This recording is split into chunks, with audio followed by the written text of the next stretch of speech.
Hello, and a very warm welcome once again to the Total Saints podcast. We are the weekly Saints podcast, your home for all things Southampton Football Club. This podcast is being live streamed on YouTube, Facebook, X, and Twitch in HD tonight, by all accounts. So good evening if you're watching along live. Our podcast is supported by our loyal Patreon community. Without you, we couldn't make the show each week. So thank you as always. And a huge thank you to Pitter Self-Drive for sponsoring this episode. They're offering TSP listeners 10% off rentals with the code Total Saints. That's all one word. You can use that code when you're booking online or quote the code when you're booking over the phone. They offer cars, vans, trucks, and minibus hire at very reasonable prices. They're also flexible on short-term or long-term rental needs, and they operate a 24-hour drop-off service, so there's no need to stress about dropping off the vehicle in working hours. And if you need a van for a tip run or maybe to move some furniture, they also offer hourly van hire. Pitter Self-Drive is based in West End, making them the best solution for Southampton van hire at affordable prices. You can find out more and get in touch via the website, which is pitterselfdrive.co.uk, or give them a call on 02380 474 443.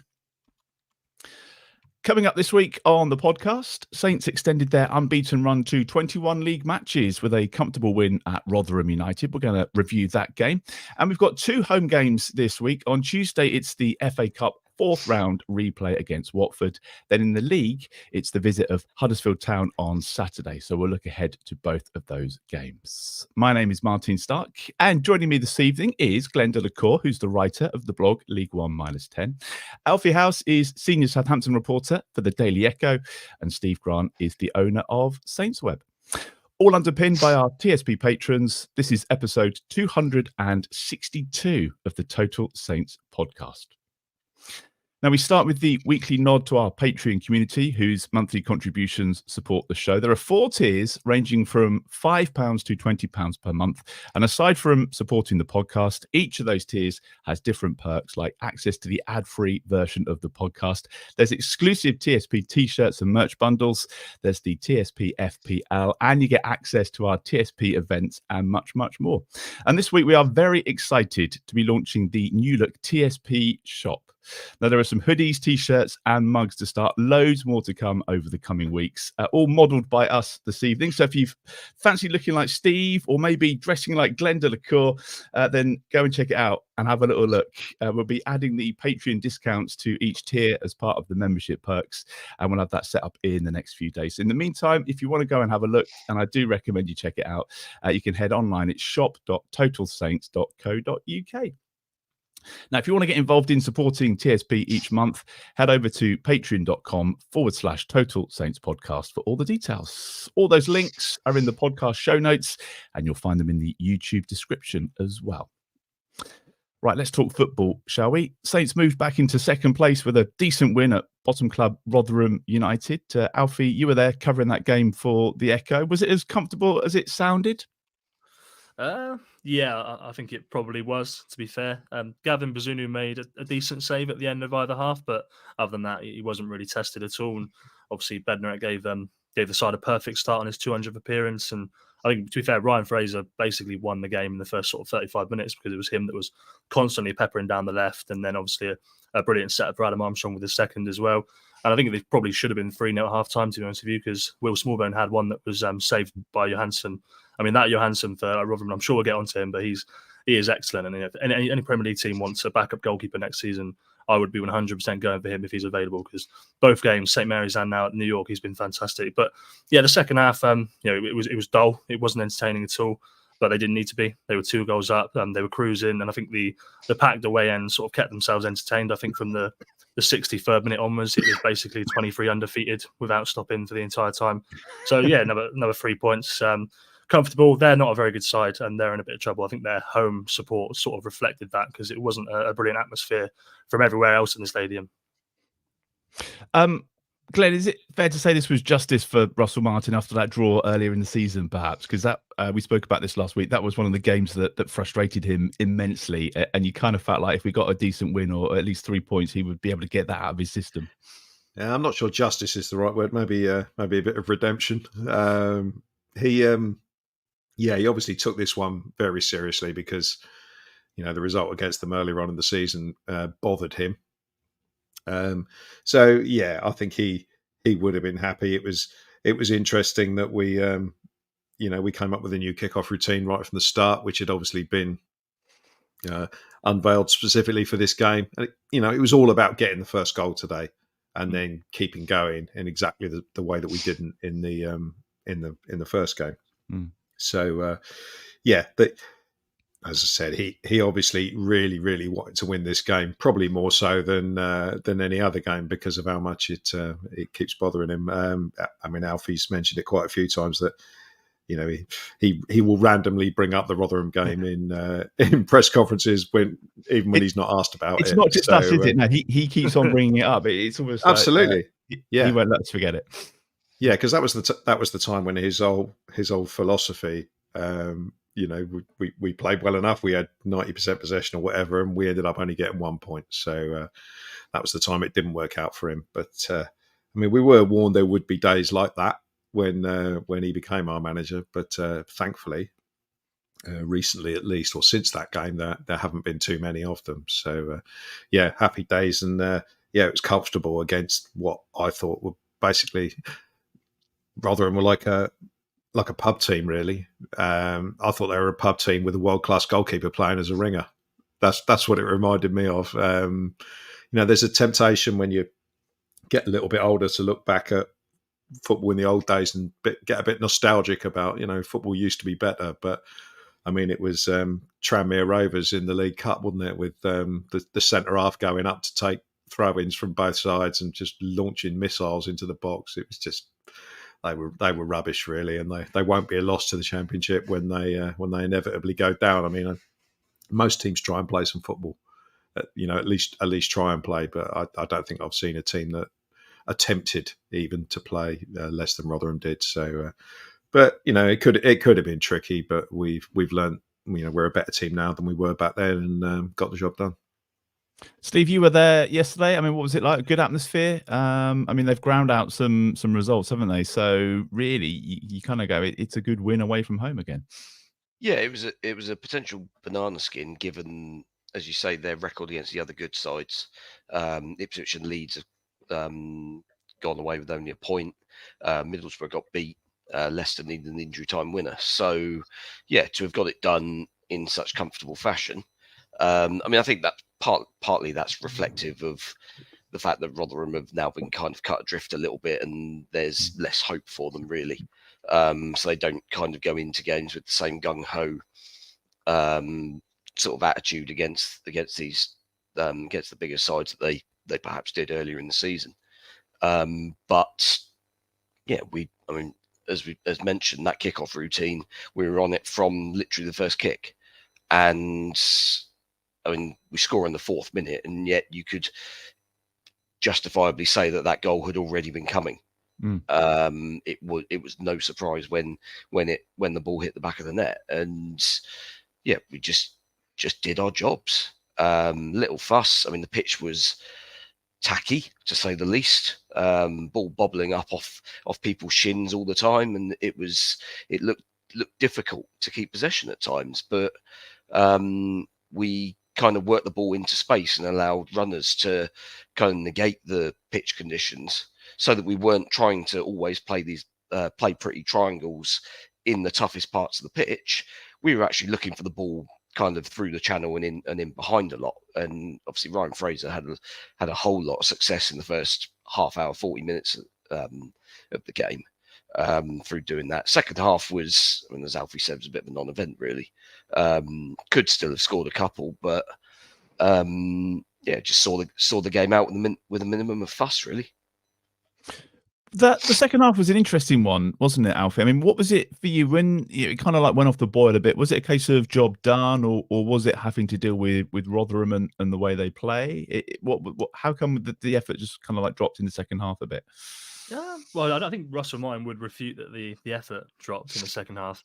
I think the entertainment dropped in the second half because the game was won. I think Southampton were quite happy to control the ball a little bit. It picked up again when David Brooks came on, obviously, and Joe Rothwell. They both did their jobs off the bench, and David Brooks got people excited with a couple of touches, nutmegs, and I think he should have had assist actually. Because it was a great ball across for Sekou Mara. So I think we could have been sat there saying that it was 3 or 4-0, and they scored a couple of goals in the second half as well. But I think Steve mentions the pitch wasn't fantastic. I think the players sort of reported back to Russell that they didn't really enjoy playing on it, but there was quite a funny sort of interaction between one of the Yorkshire-based journalists and Russell Martin at full time in the press conference, because Russell sort of made a passing comment that the pitch wasn't the best, and they came back with it was actually voted the best pitch of the Women's Euros last summer. They played games at Aston Villa and Wembley, I think, as well, but it was voted the best pitch of Rotherham, but that was a long time ago. I think Russell was just saying, no, I didn't mean any offence, but today it was clearly not the best. I think that probably played a part as well. But at the end of the day, when you're 2 goals up and you're 23 games unbeaten, I don't think it matters if it's a bit of a non-event. No, absolutely. Let's just chat about the goals, Glenn. I mean, perfect start. Bednarek as well. His 200th game for the club. There were some neck muscles to get that in. That was a great header. That just what we needed at 4 minutes. Yeah, I'm not sure. It could be one of those ones where I'm not sure if Adam Armstrong gets the assist again because it's kind of hit him. It hits his knee, didn't it? Yeah. Hits his knee, loops up in the air, and Bednarek from a standing jump. It's actually a really good header. Just places it past the goalkeeper. I mean, it's amazing that he didn't actually save it because he saved everything else virtually. But no, it was a good header.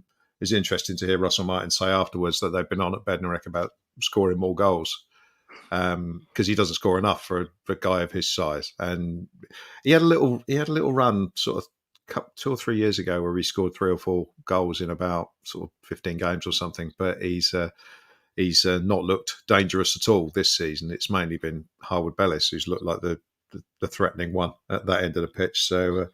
No, fair play to Bednarek. I didn't realise it was his 200th game, but it's a nice way to mark it, and he deserves it. To be honest, I thought just generally a performance. I thought he was excellent as usual. I thought him and Harwood Bellis were both excellent. Sort of 100% performances, pretty faultless, really. And as I said a couple of weeks ago, that centre back pairing and Flynn Downs and Bazunu doing the business behind that's the sort of spine of the team defensively that will get us promoted if it sticks together and keeps playing the way it is. So happy days. And but it's always nice for the centre halves to get a goal themselves because I'm sure they trundle up the pitch plenty of times during the game and don't get anywhere near it. So it's a nice when one comes off. I do think in many respects that he looks like he's the captain on the pitch. I mean, Adam Armstrong's obviously got the armband, but Jan is the man leading. He's got Taylor helping him as well. But I noticed that Harwood Bellis obviously has this like diagonal chipping wedge of a ball, which is just 100% faultless every single time. But Jan Bednarek's got his own little bit of a trademark, like a low drive down the left-hand side into Ryan Fraser's feet where he can sort of spin and play one as well. I noticed he did it a couple of times yesterday. It's a simple pass, but it's just... Russell Martin pointed out that it's just that bravery of he's so important off the ball as well, but on it, bringing the ball out and playing it, and sort of turning defense into attack very quickly. Am I right in thinking he got a 10 out of 10 in your ratings for the Bednarek did. Yeah. I mean, there's a rule that you don't really give 10 out of 10s in football ratings, but at the end of the day, when someone scored a goal, they've had however many defensive actions, they've kept a clean sheet. What more can you give them? Go on, Glenn. Sorry, what were you going to say? I can't remember. Well, that important. I can. Yeah, Bednarek and his passing. It's something that we never really thought he had in his locker. He was always one that you thought when Russell Martin came in, you thought Bednarek might struggle a little bit because he's not the best on the ball. He used to think he was similar to, I don't know, like Salisu was, where you kind of they're all right defensively, but can they pass the ball? I know it's at a lower level in the Championship, but he's proved more than capable this season. And I think Alfie said last week he's the one that seems to have more touches than anybody in terms of being the one who tries to break the lines, and he's more likely to do it along the ground as well. So fair play to him. And he slotted in playing that left hand side as well because previously he virtually always played on the right. But he's obviously comfortable playing on the other side as well. So all good. Let's talk about the other goal, Steve. I mean, Adam Armstrong with the goal, but that was kind of made by, well, obviously the chip over the top and Ryan Fraser. It was a thing of beauty to watch that back on the highlights. Yeah, I've seen comparisons with that ludicrous, quite famous Guti assist for Real Madrid. I think it was against Deportivo La Coruña back in the day. I mean, it must be going back 25 years now. But it was, I mean, it wasn't quite at that level, was it? Let's be brutally honest. But no, it was really well worked, and to have that awareness and know where Armstrong is kind of going to be running from. I mean, obviously he'd have got a shout for it, but to kind of still manage to lay it off perfectly into his path. I mean, I don't think it's the best of finishes in all honesty. The keeper has actually made a bit of a pig's ear of that one. Did he hit it too well? No, he's not hit it at all well. He's scuffed it, if anything. But it's but I think the keeper's expecting a hard finish, and he's just kind of dived over the top of it a little bit, really. But yeah, that's really, really well worked. What's that, 15 goals for the season, potentially 12 assists if we're giving him the first goal. So yeah, let's credit where it's due. 27 goal involvements in February is fairly ridiculous. And obviously a debut for David Brooks. Did you see enough yesterday, Alfie, to get excited about what that might hold for the rest of the season? Yeah, well, I think to be fair, we saw enough last Thursday to be excited about it because we played, however many, was it 90 or 70 minutes against Swansea, Championship side, and was unbelievable. So I think we know the cup game for Bournemouth. Yeah, exactly. Yeah. So I think we knew that he would come in and be sharp and be ready. But I think it's like I mentioned, obviously, sort of in the opening segment, but saying that his first 2 touches were to flick the ball over someone's head and then nutmeg somebody else, and you just think, well, there's a player here, and he looks sharp. He's got a bit of a job getting into the team, although I think he could well be, a top Championship player. He's going to have to displace Adam Armstrong because Russell Martin told us on Friday he sees him as a bit of a specialist in the number 7, the right hand side. So although we sort of think that he can probably play in a 10 and maybe he can play off the left as well, we saw that he actually moved Adam Armstrong to the other side to accommodate David Brooks coming in.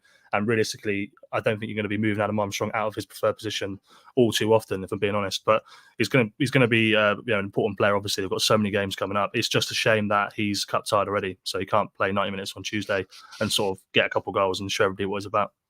He's not going to walk into the team, though, is he, Glenn? And I think when he did his interviews, he kind of admitted that. I've come here, I want to get some minutes, but I know that I've got to earn it and take every opportunity that I get.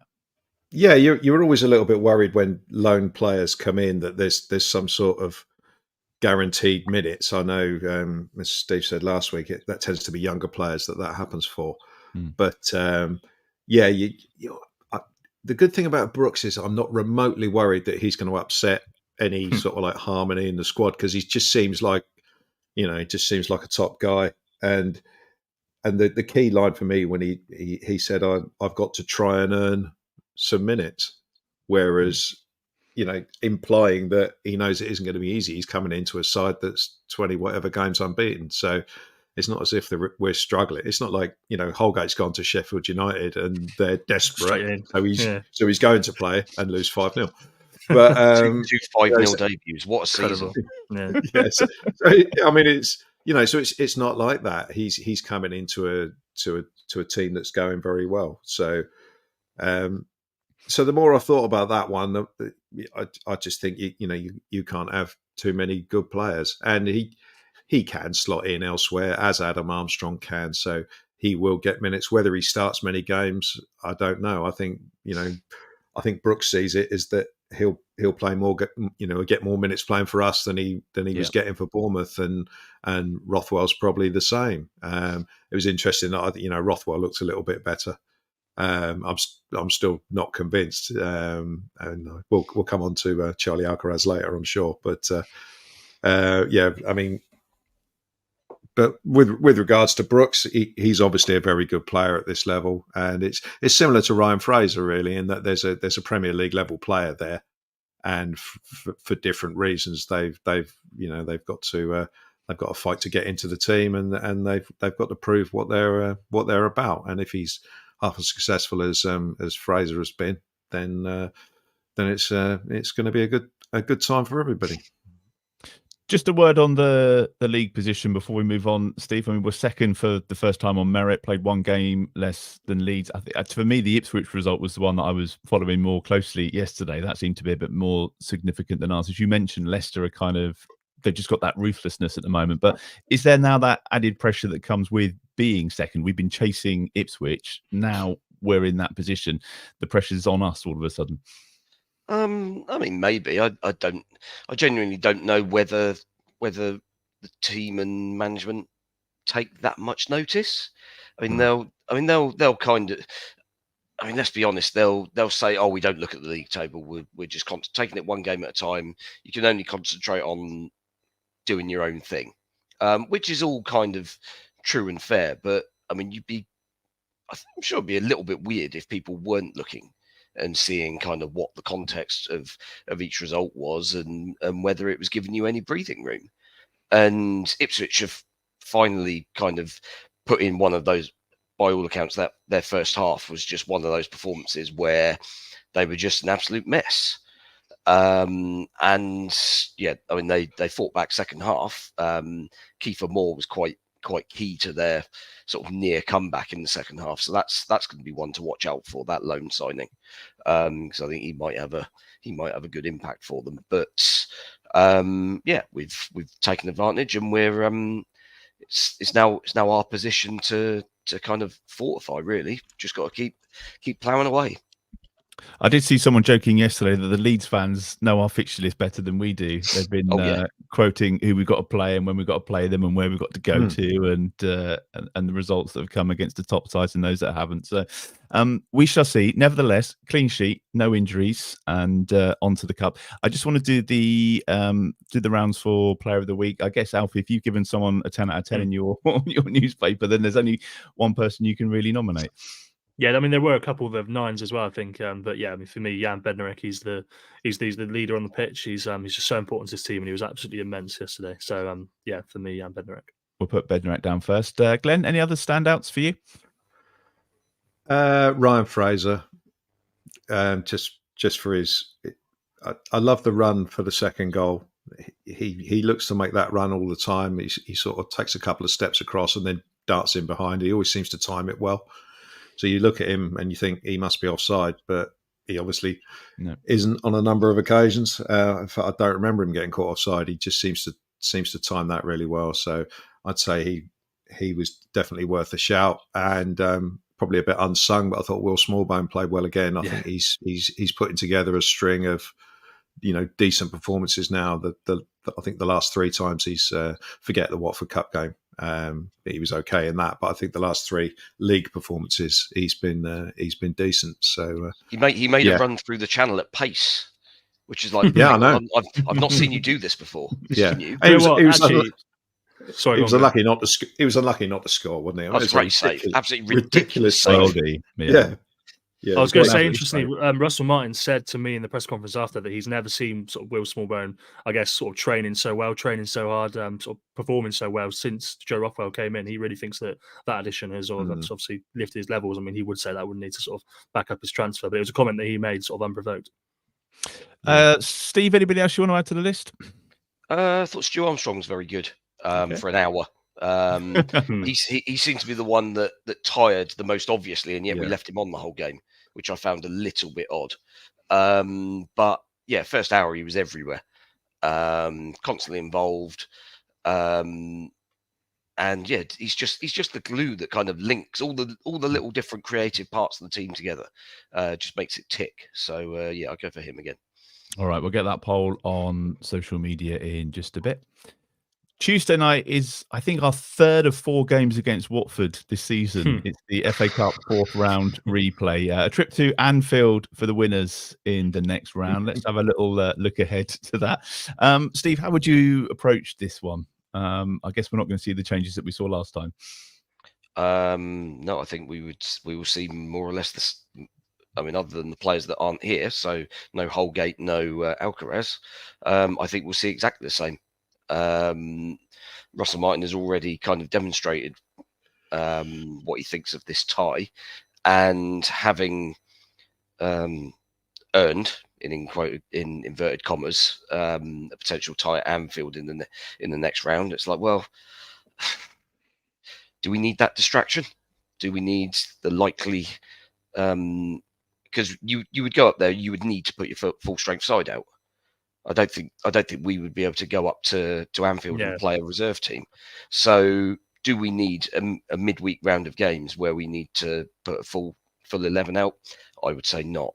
The only sort of counter to my theory there is that he made the substitutions that he did at Watford, sort of on 60, 65 minutes, where he brought the big guns on, and we rescued the draw. Whereas if he genuinely didn't, would you just left them on? Care, yeah, just leave the 11 out there, saying no, that's fine. We're not fussed.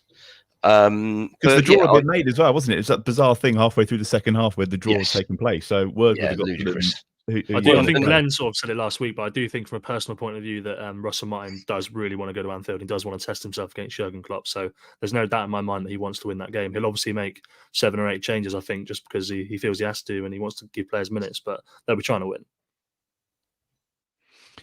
Do you think it's a good opportunity for some of the other players, Glenn? I know we talked about like the cup games in the earlier part of the season where it's been a bit of a disaster, to be honest. But people are learning the system all the time, and it's a shame that that some are going to be cup tied and some have gone. But it's an opportunity for others to kind of stake a claim.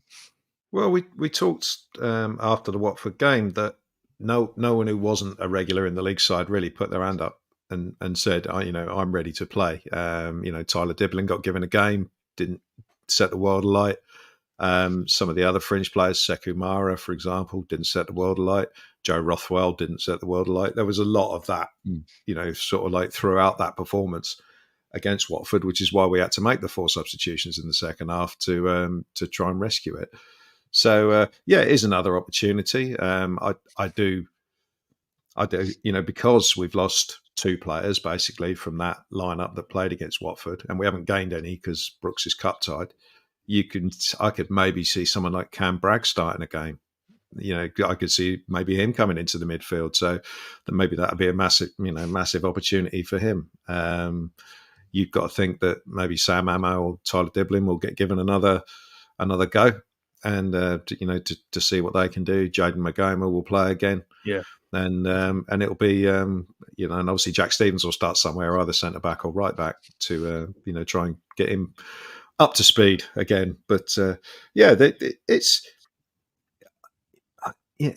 is very important for the players. When you get given opportunities, I've banged this drum before. When you get given opportunities, even if it's only 10 minutes here or there, you've got to try and make an impact.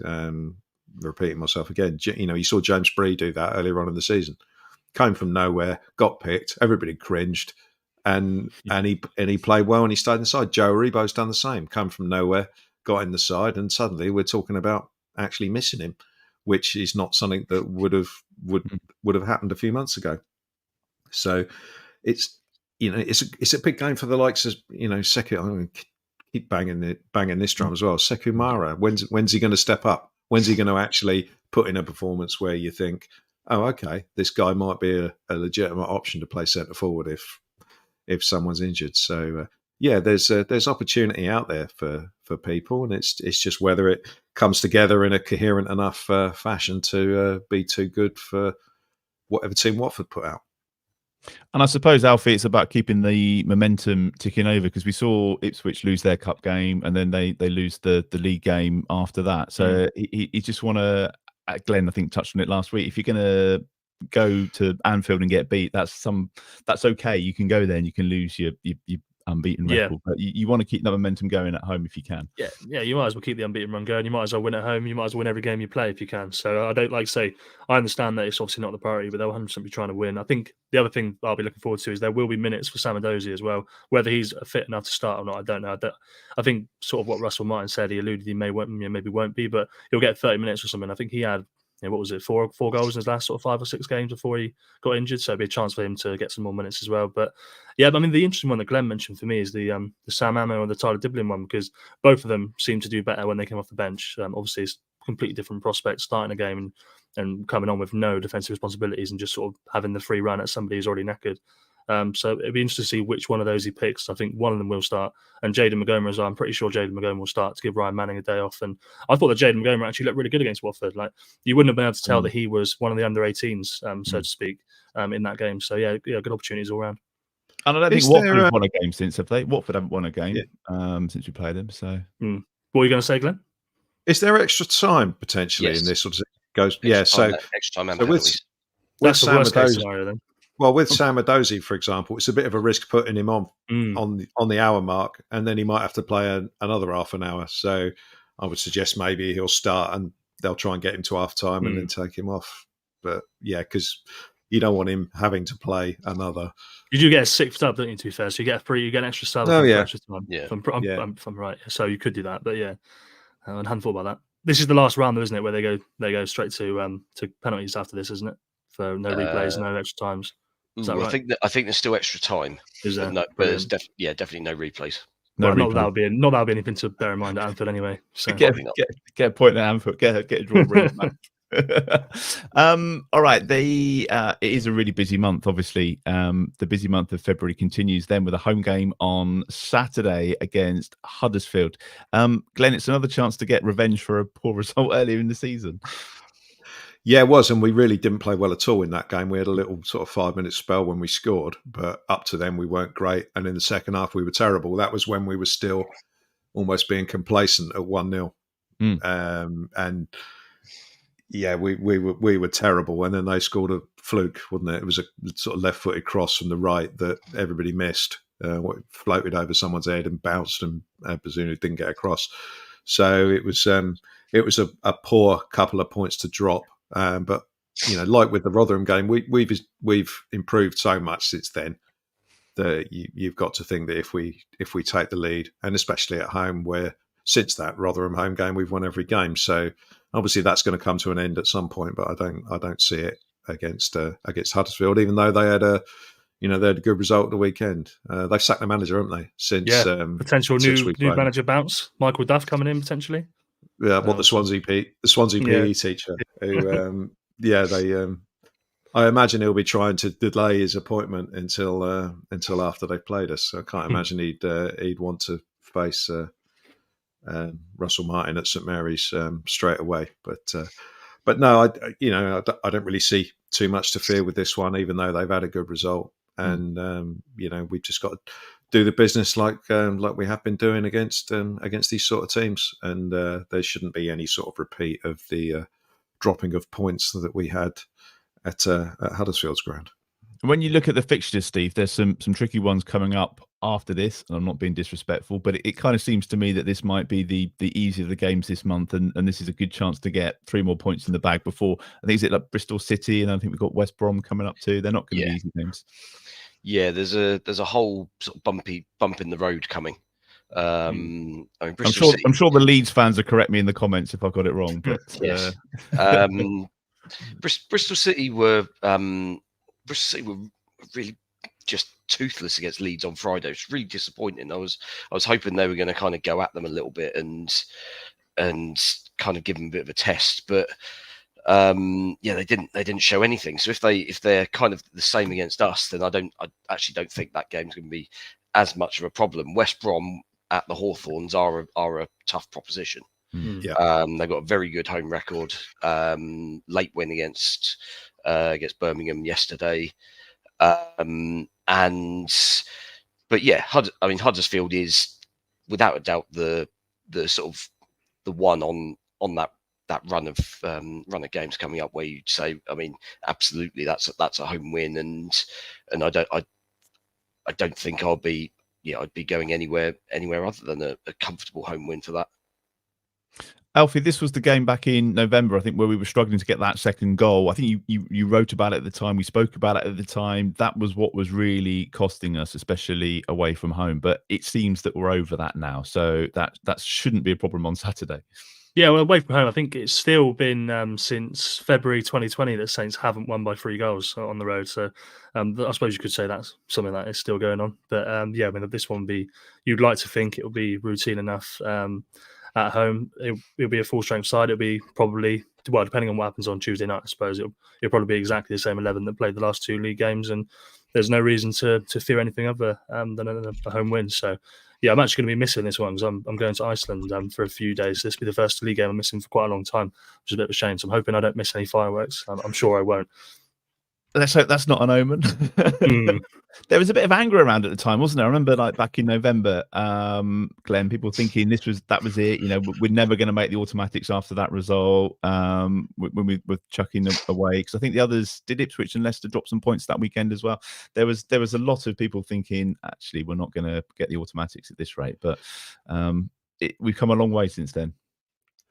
Yeah, we definitely have, and you know, we've sorted out the home form, and you know, the last 2 games, Swansea and Rotherham, we seem to have sorted out the away form as well. It's just a case of keeping going once we get ahead, and not thinking that the job is done. I know that there was probably a little bit of playing within ourselves in the second half against Rotherham, but certainly at home we keep going, even if teams, you know, keep it relatively tight, and it might only be 1-0 after 60 minutes, but we seem to reap the benefits later on of the way we play. So, yeah, what I like about our team, regardless of anything else, is the fact that we do seem to be still learning, still improving, still chipping away at things. There's so many individual players who are playing better than they were at the start of the season, and certainly the sort of team play and the way it all knits together is certainly improving.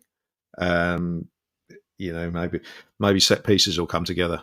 I mean, I know we scored a goal kind of from a corner on against Rotherham, but we don't seem to be too threatening at that. Maybe that's an area that we can look to improve on. Maybe we need a new set piece coach. Who knows? But but yeah, I mean, I agree with what you're saying with the fixture list we've got coming up. You know, sooner or later we start playing the 4 teams that we lost, and obviously, you know, we've got Ipswich away, and we got Leeds away last game. We got Leicester away, so there are many more difficult tests to come that should be a lot more difficult than this one should be. So hopefully we can get it done and move on to the bigger challenges later. I know it's Ipswich are playing at 12:30 on Saturday though, so I think by the time kickoff comes around, there could be an opportunity to go, you know, even further ahead in the table. That really could be some redemption. Steve, final word on Huddersfield. I mean, you mentioned the result of the weekend. It wasn't a great game by all accounts. Was it? Those 4 goals came in, I think, 12 minutes or something. Caretaker manager, which often means a bit of unpredictability. They might have someone in place by then, but should we be wary of them in any way? Can you make a case? I think we've ultimately got to be wary of our own complacency. We are man for man going to be a better team than whatever Huddersfield are able to put out on that pitch on Saturday. Yep. So as long as we do our job, then barring any sort of Rotherham at home-esque weirdness, we should be winning the game. I don't fear Huddersfield. They've looked anemic up front for the most part. Saturday was, I mean, judging by Huddersfield fan reaction online, it was basically a game that was destined to be 0-0 until a sudden sort of freak 15-20 minute period where football broke out, but only at one end of the pitch. So I don't see them threatening us a whole lot, but yeah, still got to be wary, keep the back door shut. Okay, let's get some score predictions then. So Eleanor was on last week, Alfie, and got the score prediction right. I don't know if that means you get the points. I don't know whether technically she was playing for you. We'll have to check the rules on that one. But do you want to go first with a score prediction for the Huddersfield game? Are we skipping Watford completely? Yeah. Okay, fine. Huddersfield, I will go for a nice, easy 3-0 win. Okay, I think I did the cut by mistake last time. Then Steve got all excited because he thought we'd getting some points, and it turns out that doesn't count towards the. I don't know. I think they're making up the rules as we go along. So, Glenn, I was going to say exactly the same as Alfie, so I'll stick with it and go 3-0 home win. We could have a clean sheet for 3-0. Steve, yeah, I don't think it will be quite as sort of one-sided in terms of the scoreline as our sort of recent home games, just because we've got this run of silly midweek games coming up, and we're going to be trying to get people off the pitch as quickly as possible on Saturday, I imagine. So I reckon we'll get 2-0 and then a whole load of substitutions, and it will all go a bit disjointed for 20 minutes. You don't back So- Sekimara to get himself one. Well, he might do. He's done it a few times in the last couple of months, hasn't he? But I think balance of probability says probably not. 2-0 for me. Okay, thank you. Well, now that the January transfer window has closed, we can look back at the business that Saints did. If you're watching live, I'd be interested to see how you would rate the transfer window out of 10. So by my reckoning, David Brooks and Joe Rothwell coming in, Charlie Alcaraz and Mason Holgate going out. Glenn, you're happy with that, I guess? David Brooks coming in? David Brooks, definitely. Joe Rothwell to be confirmed. Haven't seen enough at the moment to suggest that that's going to be good.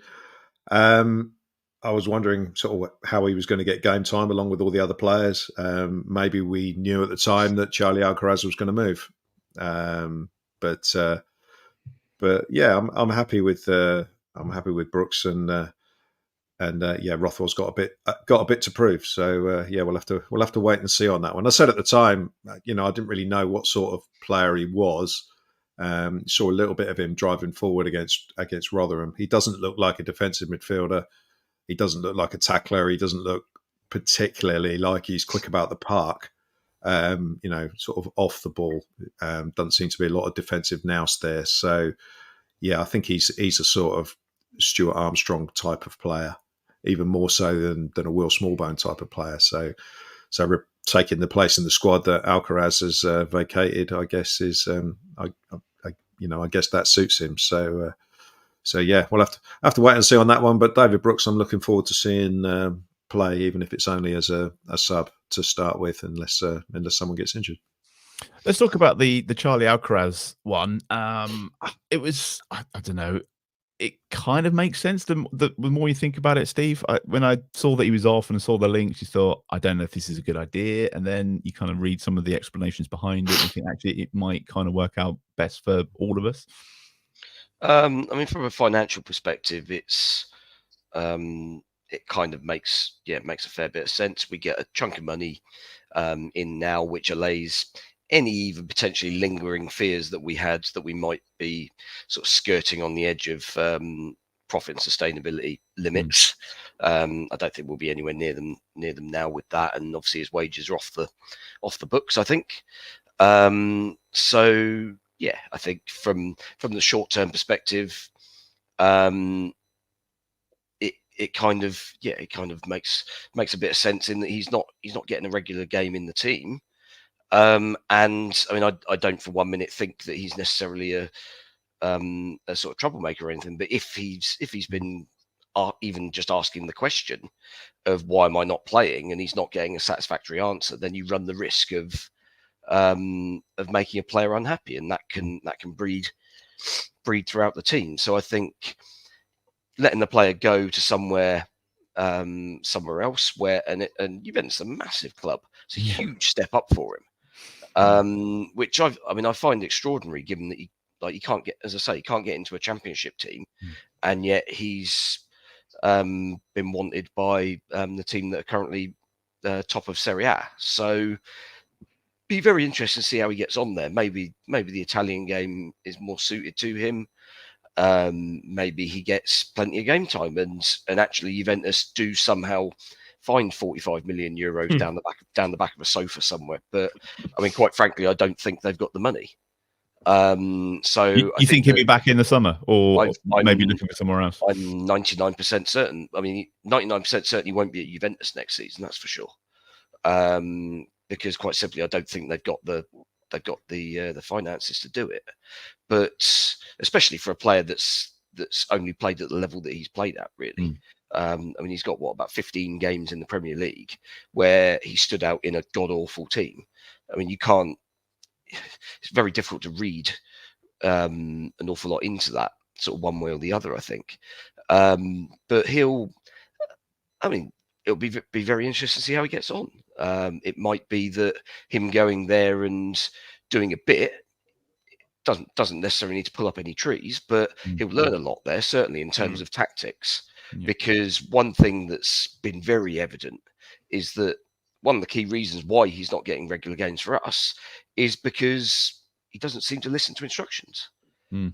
From a defensive and sort of tactical perspective, he is all over the place. And his while when he's on the ball, that's a good thing because he can cause chaos, as we saw last 15, 20 minutes of that game at Watford, where he suddenly started running directly and causing a lot of hassle for their defence.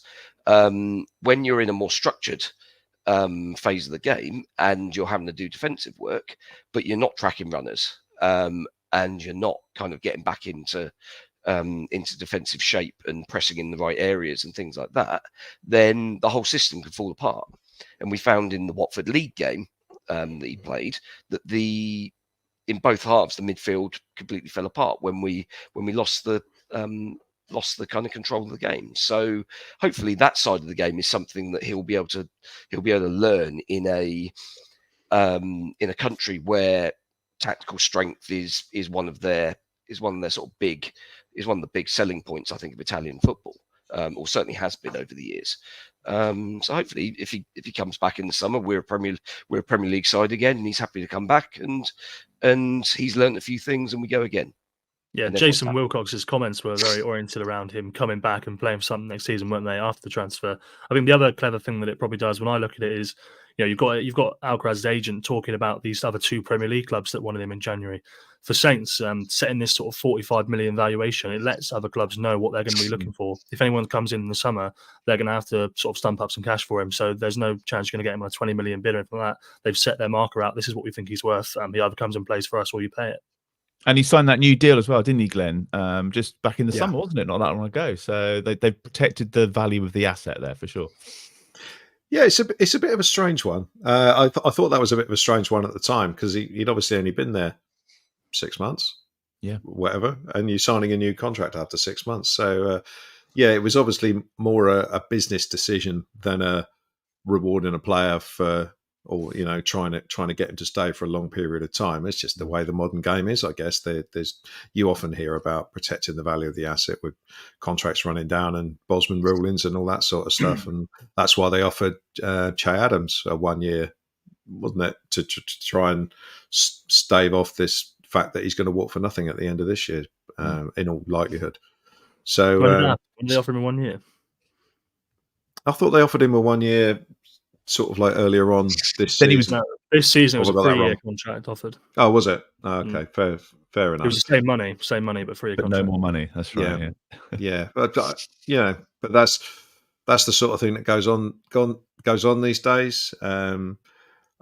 Alcaraz is a strange one. I mean, on the face of it, why wouldn't you keep him here? I mean, if we were going to sell him permanently, 40, if Juventus had genuinely offered 45 million now, and you go, okay, fair enough, see you later. But loaning a player out for half a season, I mean, we did similar, I guess, with Bella-Kotchap at the start of the season. He's a player that Russell Martin wanted to work with, but we saw it was best for all parties to loan him out again. I don't really know how that one's going, whether he's likely to come back. He had surgery on his shoulder injury that he had when he was here, and he hasn't played anything. Yeah. I mean, was the intention there for him to come back? Because I know with some of them, like Azar, is my sort of presumption with him was that he didn't want to play in the Championship. That's sort of the vibe I think we got. You had Azar and Lianco, who the club don't want. I'm gathering. So it'd be interesting to see what happens with all these guys at the end of the season, and Charlie Alcaraz. But no, I mean, now he's gone. It's a bit like with Tall Paul going to Turkey. You just hope they do as well as they possibly can, and either come back to us as a better player, or come back to us and we can sell them on for a bit more money than we would have done otherwise. The other thing about the loans, you do get a few quid for these loans as well. Like, you don't get outrageous fees like you will for Charlie, 3 million. But like Paul Onuachu, I imagine they banked a few £100,000 just by loaning them out and stuff like that, as well as getting the wages off. So there's that sort of thing to consider from a business point of view. I guess the success for us with the window too, Alfie, was more about the players that didn't go. Nikki got in touch with a question, and she said, could Alfie maybe provide any further details on what, if any, interest there was for Che Adams and Kyle Walker-Peters during the transfer window? Did the club have to work to try and keep them, or was there actually, at the end of the day, no bids? The attention was elsewhere. Well, if there were any official bids, the club have kept it very quiet, I think is what I would say. I mean, Russell Martin's messaging has been that everybody was on board and, happy days. That's exactly how it worked out. I did hear one sort of like unverified whisper that West Ham did in fact make a bid for Walker Peters. It wasn't reported anywhere else after the interest, and I couldn't get anybody to verify it. So it's something that you just can't take as truth. But there's always going to be those sort of whispers around.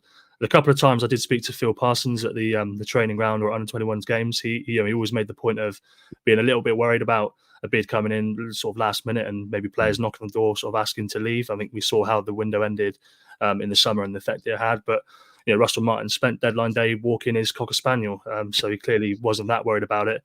The one person who Russell Martin did say had a bit of interest in the window that sort of did carry on was Jan Bednarek, and that was something that it wasn't really reported. It was a little bit sort of, I think it was Stade Rennes in France that it was reported around then, but they've kept hold of everybody. So I would like to think that the club sort of took a stance where it got a few days towards the end of the window and they said, well, that's it then. We haven't got time to replace anybody, so we're going to switch the phones off. But, if anything did happen, it's certainly been done in secret and maybe it'll come out later. Are you happy with the strength of the squad, Glenn? Because we talked about this month in particular. There's a lot of big games coming up. Are you quite happy with those that stayed and the little additions? I'm a little bit concerned in the fullback area. Now, we didn't think he was any good, but Holgate was an option there as well. And at the moment, James Bree is out injured. You've got a 17-year-old kid in Magoma who you wouldn't want to throw into a championship game. So I feel we might be a little bit short in that area. But other than that, with Joe Aribo coming back as well to bolster the midfield, then I am I'm reasonably happy with it. Their injuries and suspensions and stuff are gonna happen to every team, and we just got to hope that we don't get a sort of like big injury in the defense. Just seems to be the area where we're a little bit short. I noticed we've just sent out that we just sent a lad out on loan to Harrogate as well, one of the under 23s. Sorry, his name escapes me. So Derek Abu, and is it the lad we signed from Arsenal? Is he still around? Zach Arway is still in the 21s, yeah. Yeah, so maybe one of those. Maybe we'll see one of those players on the. Well, at the moment, Nico Lawrence is training with the first team. So Nico Lawrence obviously been recalled from Colchester, where he was injured for most of the start of the season. But he's somebody who Russell Martin's basically handpicked to come back, have a bit of training, have a look at, because he likes what he's seen from him. So maybe we'll see him maybe make a squad, make a bench at some point in the season. Yeah, and was it Thierry Small as well? Thierry Small went. Was that another name? That was a mutual termination. I can only presume that the club tried to find a fee for him all January, and then when it became apparent that nobody was going to pay for him, they let him go so that he could obviously go to Charlton. I mean, that's a strange one, isn't it? I think we don't know what forces are at work there, but whenever I watched him play for the under-21s, he was way better than everybody else. He's quicker, stronger, just so much more powerful. Can play all the way down that left side, but obviously he got 45 minutes for Ralph in Coventry. He looked awful, and then we never saw him again, which obviously isn't great man management, but to be fair, he didn't do anything to deserve a chance. So look, hopefully he does well at Charlton, right? We want to see players do well. I don't know if he's got an attitude problem. Nobody's sort of said that. So do we want Charlton to do well, given given their appointments today? Their new manager will be the least of their worries. Yeah. I mean, he cost the club at least a couple of £1 million, not Nathan Jones, although he did, Thierry Small. So it's one of those strange ones. That one didn't work, clearly. Okay. Quick word on the women's team as well, Steve. It felt like a missed opportunity today. They were 2-0 down to Crystal Palace. Managed to get a goal back, but it's going to go down to the wire again this league. Yeah, they took too long to get going today, really. And Palace are a good side. You can't hand them a 2-0 start and expect to get an awful lot out of the game. Gave it a good go, but just fell short, but got away with it because results elsewhere went our way. So we're still only 3 points off the top, with I think Charlton are top on 30. They only drew at home with Lewis. Birmingham lost at Watford, and Sunderland lost at home to Blackburn, I think. Three of the top five dropping points against the weaker sides has kept the door ajar somehow. So just got to go again. Birmingham away in 2 weeks' time after the Man United FA Cup game. That's now turning into a potential must win. The league game, yeah. Just on the cup game though, were you surprised that that's the one they're going to play at Eastleigh, right, and not St Yes, it Mary's now? is. Yeah, because I mean, it sounds to me as if that's a pitch management situation with St Mary's. Like we've seen St Mary's this season again, seems to have had that that sort of virus bug problem where various sort of quadrants of the pitch get just seem to be completely cut up, despite having not had that much football played on it. So I think the ground staff are trying to manage the amount of minutes that are actually played on it. But you would have thought, you're playing Man United in the fifth round of the FA Cup, for goodness' sake. It's a chance to get a good attendance. You'd have thought. It's just such an obvious PR win to play at St Mary's in the same way they did with that Arsenal game. Arsenal game, Arsenal game, and they got the record. Conti Cup where they got 14,000, 15,000 in. So yeah, I'm a little bit baffled by that one, to be honest, but it is what it is. They have dropped the prices to £5 for the game at Eastleigh. I think I saw somewhere they'd sold about 2,500-3,000 already. But I don't actually know what the capacity at Eastleigh is now these days, because they seem to be doing new building work every week there. Well, they were going to put on a temporary stand, weren't they, if they got Manchester United in the FA Cup? It was about 5,000 for the Newport game. Now they have got Man United in the FA Cup coming to the Silver Lake, so let's see what they've got. They can trot out all the graphics that they had ready to go on the social media, I expect. Right, thank you, chaps. On that note, that's pretty much it for this week. Thanks again to Pitter Self Drive for sponsoring the episode. Don't forget they offer cars, vans, trucks, minibuses on flexible short-term and long-term rentals with a 24-hour drop-off service. And they're offering TSP listeners 10% off rentals with the code TOTALSAINTS, which is all one word. You can use that code when you're booking online, or just quote the code when you're booking over the phone. You can find out more or get in touch. Head to pitterselfdrive.co.uk or give them a call on 02380 474 443. You can also follow Total Saints Podcast on all the social media platforms. Have a look for @Total Saints Pod. You'll find us there. You can get in touch. You can get in touch with the DM. You can email us via the website if there's something that you want to share, or maybe a question for the guys. Do get in touch this week. And don't forget to check out the new merch shop as well. Final plug for the fine wares that we've got on this evening. Shop.totalsaints.co.uk is the email address, the website address. So have a look at that. You'll also find us on Patreon. That's where you can support the podcast with a monthly contribution. It's patreon.com/Total Saints Podcast. There are 4 tiers on there, which range from £5 to £20 per month. And each of the tiers comes with different perks, including some shouts for the patrons in the Francis Benali and the Mick Shannon tier. So thank you to Dave Melton, Mark Atkins, Andy Hollis, Anthony Thompson, Saints in Exile, Gavin Ford, James Harron, Nicky Nicholson, Southampton NY, Drew Dyer, James Kibbe, and Mike E, who are in the Francis Benali tier. And also thanks to Colt Baker, Dave Ernsberger, Ed Busy, Nick Higston, Phil Cook, Nick Reed, Paul Stewart, Phil Horstrop, Matt Hall, and Mark Littlewood, who are in the Mick Shannon tier. Thank you, Glenn. Thank you, Alfie. Thank you, Steve. Thank you for watching. Thank you for listening.